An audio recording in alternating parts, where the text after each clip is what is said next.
Hey everybody, how's it going? Welcome back to Copper Jacket TV. Okay, this is getting serious now.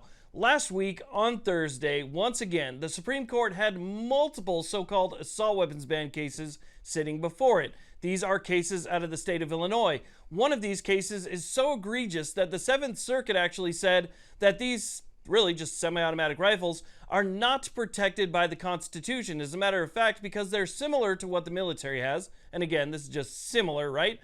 They don't even implicate the Second Amendment's text whatsoever, and so Bruin doesn't even need to be followed. That's how bad these lower courts have gotten. Well, today we found out whether or not the Supreme Court is going to take any of these, so stay tuned.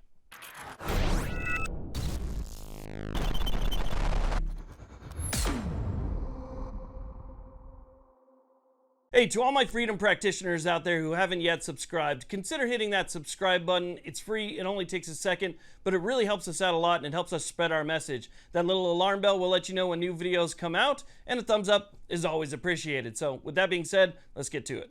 Okay, so let's go and talk about what's going on here. So each Thursday, the Supreme Court decides what they're going to do with the cases before it. Are they going to grant them? They're going to hear them. Are they going to deny them, basically send them back down to the lower court or allow the lower court's decision to hold? Are they going to grant, vacate, and then remand it back down to the lower court with more instructions? I mean, what are they going to do with these cases? That, again, is determined on Thursdays, but we don't find out what their decision was until Monday morning. On Monday morning, around 7 o'clock on the West Coast, that is when they release their decisions, and we can see what they've done with all of these different bans. Now, we've been making these update videos for the past month and a half now, just waiting to see if the Supreme Court was going to take any of them, because like I said in the beginning, they're so bad that even the Seventh Circuit said that they're not protected by the Constitution at all. And so the Supreme Court absolutely needs to act here. The decision in Bruin, which should have changed everything, is just absolutely being destroyed. It's being worked around. It's being misinterpreted. It's being perverted by the lower courts. And so we get outcomes like it's not protected by the Second Amendment. And so again, today, woke up to see what they were going to do. And once again, they have pushed them off. Now, they pushed them off till this Thursday, which unfortunately is the last Thursday before their summer break, which basically means this is the last opportunity that we're going to have this Thursday. And again, we'll find out the following Monday. But this is the last opportunity that we're going to have to figure out whether or not the Supreme Court is going to take these. Now, the scholars in this field, the people with the big brains that went to school for a long time to understand this stuff, seem to think that somehow Rahimi is going to play a role in this. It's not that they're certain about it, it's just that that's what they think could possibly happen, is that we get a decision in Rahimi, maybe on Friday, and then we get some type of grant and then remand from the Supreme Court on all of these ban cases following that Rahimi decision, given the language that could be in Rahimi that might possibly straighten things out. There's also the option that the Supreme Court is waiting until after they issue their Rahimi ruling. We've been hopeful all along that they would provide some clarification on how to apply Bruin's tests, especially in light of how uniformly the lower courts are trampling it for the most part. But either way, that to me is not good. What the Supreme Court needs to do is tell the lower courts, hey, you're doing it wrong. This is the way that it should be doing. We're going to correct it from here. Make sure you don't do it again. Because again, if they were to accept one of these ban cases, the language that would come out from that would be probably the language that would make sure it doesn't happen in any lower court afterwards. So instead of letting some case that has really no relevance to the ban whatsoever be the determining factor on how these lower courts are going to reconsider all of these different cases, just let the case speak for itself. Come out with a decision that says, hey, look, you guys got it wrong. We're going to clarify it. This is the way that it should be. Done. But for some reason, they just won't do it. And again, facing something that says that they're not even protected by the Constitution, you'd think that they would step up right away. But we're going into week 6 now.